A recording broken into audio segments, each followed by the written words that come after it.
Hello and welcome back to Pin My Podfic. This will be the reading of I'll Bleed Wherever I Want to Bitch by TanaraRay, and this is chapter 9.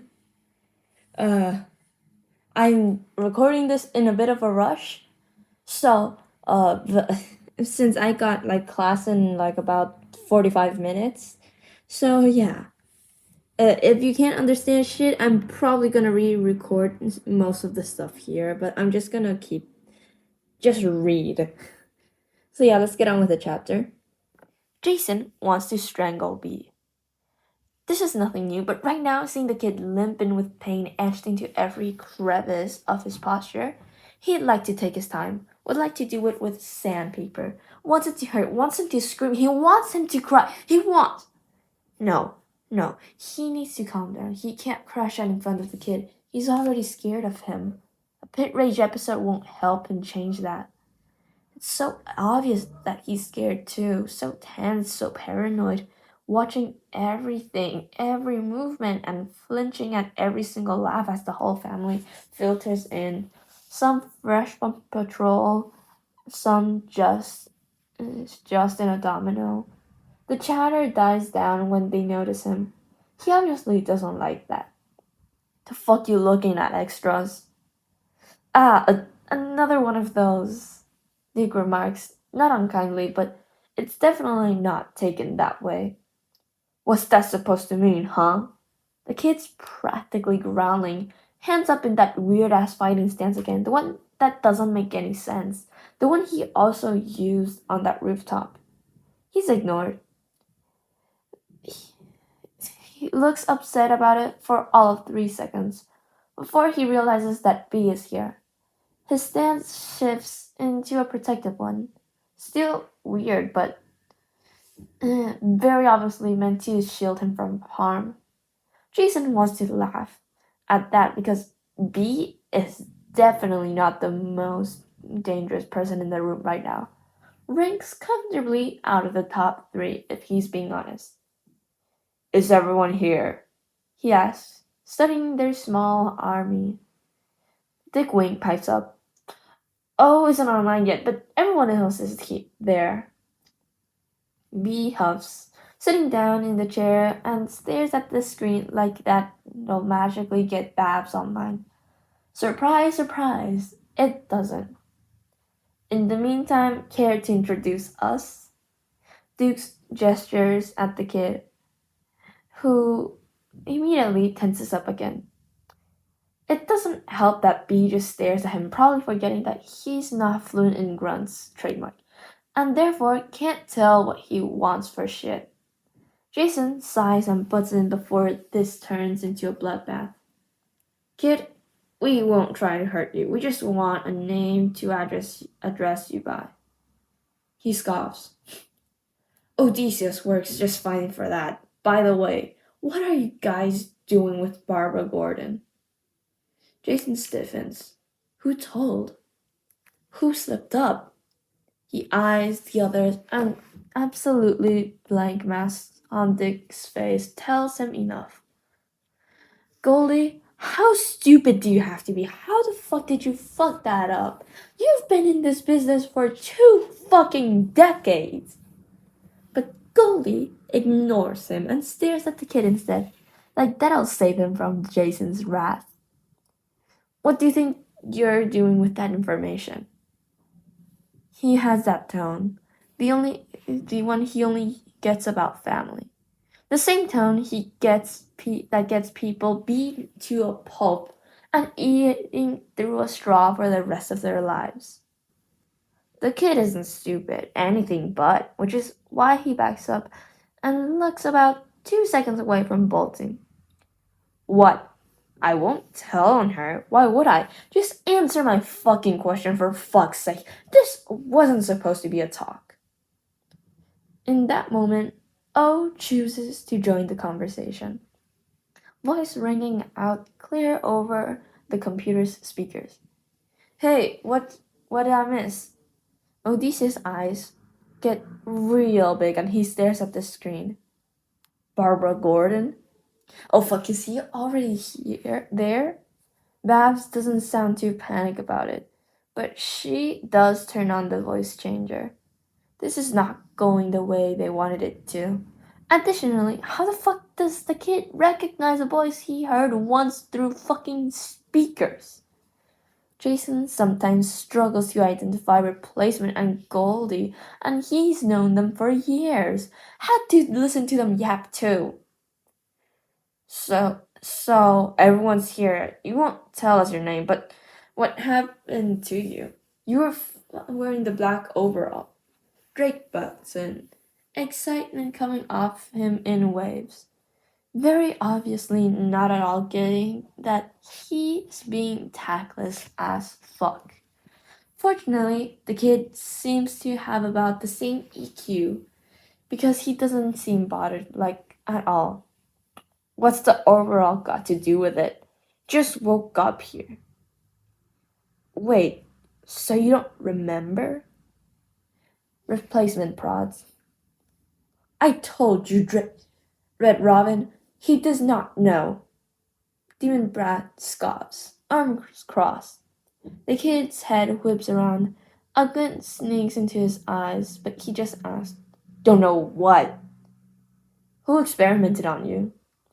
Drake says in passing, eyes flitting over his form like he has fucking X-ray vision. Once again, proving that he has the emotional range of a teaspoon. And instead of some kind of rational response to a crazy statement like that, the kid starts laughing, like full-on cackles that probably hurt like hell with the ribs, head thrown back, exposing something on his throat, a patch of skin just a bit off color. Jason can't tell for shit what it is. Some kind of skin condition? A sunburn? Fuck, please let it not be a scar. Experimented? The fuck kind of drugs are you on? He grits out between bouts of laughter, voice wobbly, with something that could potentially be hysterical tears. Jason is... yeah, he's confused, sure. He doubted Replacement's theory from the start, but this is a bit excessive. And also, what the fuck else could be happening then? Drake looks put out. I'm not. It's the only thing that makes sense. All the other bodies were mutilated, and the last two were weird, and you were alive, and the DNA was weird. Yours is too. It has to be that. The laughter has stopped, making way for something else. Something weird. His face looks wrong, all twisted and shocked, but also not. Just weird. How is he unreadable when he obviously doesn't bother to hide what he thinks? Other bodies? Was there more than one? B. Butson. Yes. There have been 11 bodies, not including you and the Meta Monster. Odysseus scoffs. Meta Monster? That's a fucking no. Wait, you know it? Is that why you knew how to kill it? Steph chimes in, curiosity all over her face. I didn't exactly kill it. They're dead, just walking corpse pumped up with quirks. He responds, like that actually explains anything. Are you saying there's more of them? He seems to ponder that for a bit. Where I come from, yes. It shouldn't be here, just like me. Demon Brad's patience has come to an end. What does that mean? Stop speaking in riddles at once and answer satisfactorily. Oh my god, stop with that fuck-ass vocabulary, seriously. And I mean, I'm not from here. For the first time since he came in, he looks at Jason, scathingly. And I don't mean that I'm Japanese. I'm saying that this is not my dimension or my time. The room is silent, gobsmacked. Sure, they had timeline hoppers before, but usually those are alternate versions and not fully new people from different countries, no less. It makes no sense. Now, it's my turn. What do you mean other bodies? What's with my DNA? What do you want from me? How did this to me? Who did this to me, and can you get me back? Every question hits like a slap to the face. He doesn't know shit. But what he does know doesn't line up at all with their theories. Wait, are you from the future? Steph pipes up with an excited glint in her eyes that should inspire fear in every sane person. Yes, but also different universe. Very different. The kid answers, a weird emphasis on the difference. Like there's a story there. Who will be the next president? Why the fuck would I know? I'm Japanese. I couldn't give a fuck less. I didn't fucking memorize all American presidents of the last few fucking decades. Decades? What the fuck? I don't fucking know, okay? Now answer my goddamn questions for fuck's sake before I fucking end you. Okay, stop it with the unnecessary threats of violence, kid. We get it. Jason jumps in. He's really not in the mood for a bloodbath, judging by the bared teeth. The kid very much is. I'll just start with what we know. Tim begins. About a month ago, 3 bodies turned up in Crime Alley. No fucking way. The kid snores. Please tell me you don't really have a street called Crime Alley. Replacement gives him a withering look. It's a region. Anyways, 3 bodies. We were confused. More bodies. We were even more confused. Cut to you, Hood finds you in Crime Alley, about to jump off a roof. You're wearing the same overall the bodies were found in. We concluded you're the first survivor. You run. Naturally, we were even more confused because we're the only fucking people in the city who can help you, like, at all, and also don't want to kill you. Well, if you had fucking said so instead of pointing fucking guns at me, maybe I would have noticed that a bit earlier. The kid shouts, and suddenly Jason is the one getting the stink eye from everyone, which, yeah, okay, that's actually kind of his fault. You're a fucking hypocrite, you know that, the Queen says with still salty. You are all fucking stupid. Really, what? And that doesn't answer my question about the DNA. Spill, bitch. Odysseus interrupts. Basically, you shouldn't be alive right now. No shit, Sherlock. I knew that That's great. Let me explain. Replacement looks like he's about to have an aneurysm. You're genetically not compatible with our world. Your DNA is fucked, just like all the other bodies. I came to the conclusion someone experimented with the metagene and tried to give you superpowers. That's so stupid. Why would you think that? And why do you call it superpowers? It's so embarrassing. Odysseus chimes in again, judgment oozing off him like a cloud of poisonous gas. Absolutely devastating. Replacement's eyelid twitches. It made sense at the time, especially because the next corpse had mutilated hands. I was sure when the gnome. I was sure when the gnome appeared, so a bit presumptuous of you. That could have been an alien. Read you guys have those. Drake's hand is twitching too now. Jason kinda wishes he had popcorn. So, now we need to know whether you actually don't remember what they did to you or no one did anything to me. How fucking often do I need to say that and tell you that? Will you let me talk? Shut up for fuck's sake. Jason is getting ready for a generational crash out and the ultimate bloodbath when the kid just leans back and smirks. Relax, Drake. B is standing before Jason can even blink, but somehow Demon Brad is even faster. You imbecilic moron! You said you would not make mention of this. The kid fins off the brat's hands like a pro and has a dagger pulled from his utility belt at his neck before the brat can get it together. But the hand on the dagger is shaking. Now, this is happening on my terms. Let me go, he pronounces. You obviously don't know shit, and until now, the only one who hasn't fully disappointed me is Purple. And Purple is pretty damn close to it.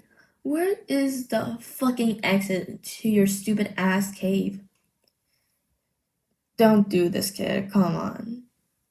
Goldie speaks up with his hands raised, trying to defuse the situation.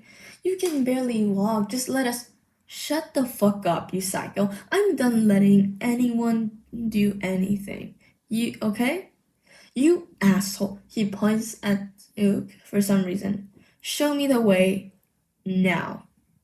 Duke sends a helpless look to B, who's still standing a meter away from Odysseus with what he probably thinks is an unreadable look on his face that obviously means he's really fucking worried. The question is, for who? Are his dad's instincts trademark kicking in, or is he scared the brat will get hurt? Before B can say anything though, the demon brat rams his elbow into Odysseus' torso. He crumbles with a choked sound. The dagger falls from his hand and he staggers back, getting dangerously close to one of those really unnecessary drops. B insists need a railing. Jason is suddenly inclined to agree as he jumps forward and just so manages to grab the kid by his hospital gown. In hindsight, the power imbalance that thing instated probably didn't help their case. You fucking idiot! Why would you do that? We're not trying to kill him for fuck's sake, he spits, practically cradling the kid, trying not to jostle his injuries. He had a dagger to my throat, Todd. I will not be killed by a preposterous traitor. The kid's eyes open just a sliver. Todd? No fucking way. It comes out slurred, and Jason just knows the brat won't be on patrol for a week. Great going, dumbass. Now he has 3 names. Robin, leave. Spoiler and Hood, stay with Odysseus. Signal, get Agent A. Nightwing, take care of Robin. Orphan and Red Robin, get the infirmary equipment here. B fires off orders like a drill sergeant. They scatter with minimal protest to take care of their assigned tasks. Steph approaches them like a spooked animal, but Jason is pretty sure the kid is already out. He's immediately proven wrong when he opens his eyes again and chokes out a small chuckle when between pained gasps. Damn, y'all's names are really that stupid. Steph gasps in mock outrage. Well, what would you call us? Stupid number 1, number 2, number 3, number 4. I lost count. Y'all are way too fucking many. So creative. Why not join with the Greek theme? Jason joins in, going to keep the kid awake as long as possible. Nah. You'd be Aries though. You're mad and stupid. Jason feels slightly called out and very offended, especially at Steph's hysterical laughter. He's saved from having to find any kind of report to that though. By Alfred. Fucking finally. It hasn't been that long, but the kid looks like that. He's pale and shaking and also pliant in Jason's arms, even though he's probably like to be anywhere but here. You cannot be left for 5 minutes, can you?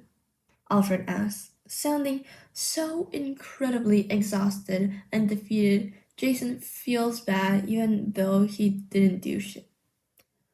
Ooh, Agent Butler, your kids are fucking stupid. Are they yours? This feels like a cult. y'all talk like a family, like mine, but pussy version, you know? Pussy version? The fuck? Jason cannot imagine a family where this would be a pussy version that is even marginally healthy. Actually, judging by the kid's actions, the words until now, his family is probably anything but. He acts way too much like a trauma victim, and unless he is some kind of child soldier, it has to be childhood trauma. The green haze rises again. It's so obvious now, also explains why this escalated so quickly. A big group of threatening people in a position of power trying to make him do something he doesn't want to or simply can't. Jason feels stupid. Alfred helps him lay the kid down on the floor and pulls down open the hospital gown. Before Jason get a good look, Alfred lets out a relieved sigh. Thankfully, Robin missed the real injury. He didn't aggravate anything, and the recovery will commence as thought. You should rest, though, preferably somewhere with sunlight. So, can I leave? That is not recommended. I'll give you painkillers, and then we will transfer you to somewhere with a window. The kid tries to scramble into an upright position. No, fuck that. I want to see where you take me. We need to maintain our identities. We can't just fuck your identities. I already know 3 names. Either you kill me for that alone right now, or you let me see where I'm going. I can't. He's having a panic attack about this. Jason realizes. This is so scary to him. He's panicking. That's worrying. Crazy.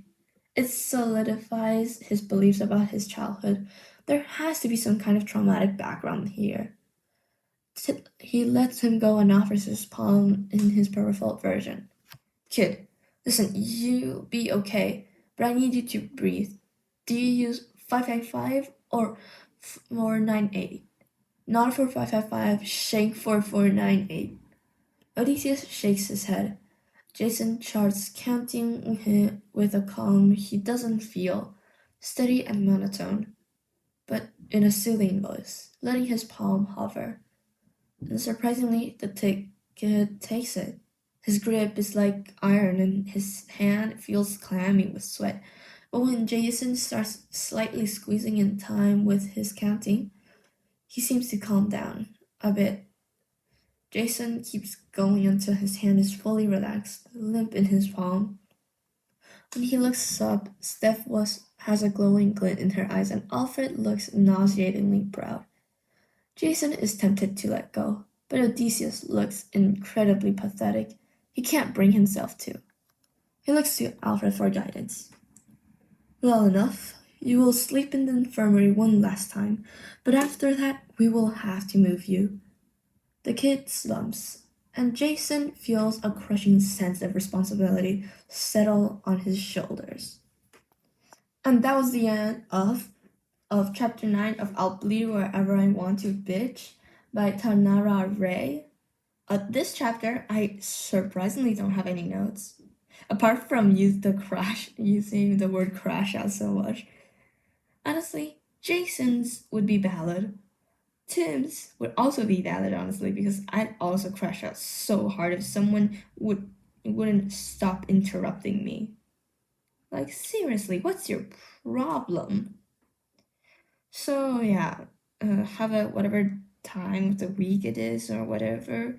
Have a good time, whatever time of the day and stuff. And, yeah. One last thing before actually ending the video is that I was listening to something while I was editing this video and I came across this thing. Breathing an army of lesbian geckos. Wow. Honestly, that sounds like something I'd do. My friends would say that. It sounded like something that I'd do.